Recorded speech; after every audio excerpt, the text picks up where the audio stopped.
તો અમદાવાદમાં ફી વધારાની બાબતને લઈને ચર્ચાનો વિષય બનેલી ડીપીએસ બોપલ સ્કૂલના સંચાલકોને દસક્રોઈ તાલુકા મામલતદાર દ્વારા 2 કરોડ 65 લાખનો દંડ ફટકારવામાં આવ્યો છે, જેને લઈને શાળા સંચાલકો મુશ્કેલીમાં મુકાયા છે।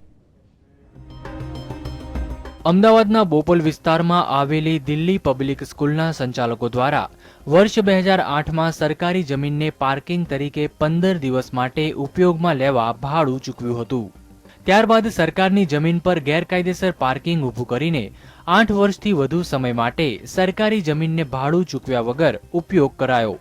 નવાઈની વાત એ છે કે આ બાબતની જાણ સરકારી બાબુઓને ન થઈ, પરંતુ બોપલ વિસ્તારના જાગૃત નાગરિકો દ્વારા ડીપીએસના માલિકોની સરકારી જમીન પર કબજાની વાતો મામલતદાર, તલાટી તેમજ કલેક્ટરને વારંવાર રજૂઆત બાદ સરકારી બાબુઓની આંખો ખુલતા 8 વર્ષ માટે સરકારી જમીન વાપરવાનું ભાડું તેમજ પેનલ્ટી લેખે 2,65,000 ચૂકવવા મામલતદારે આદેશ કર્યા છે।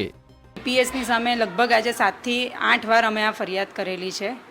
અત્યાર સુધી એમને કોઈ રિસ્પોન્સ આપ્યો નહોતો અને છેલ્લે છેક અત્યારે મામલતદાર કે કલેક્ટરથી ખાલી અમે આ જ્યારે ફરિયાદ આપી ત્યારે અમને આ વસ્તુનો હવે એ લોકો એક્શન લેવામાં આવે છે।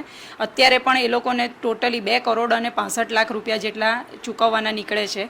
આજે સરકારી જમીન ઉપર એ લોકો સરકારની જમીન વાપરે છે ને એના ઉપર આટલો દંડ એ લોકોને વસૂલવાનો આવે છે। અને એ સિવાય બીજી વસ્તુ એ છે કે એના ઉપર એ લોકોએ આરસીસીનો રોડ પણ બાંધી દીધો છે।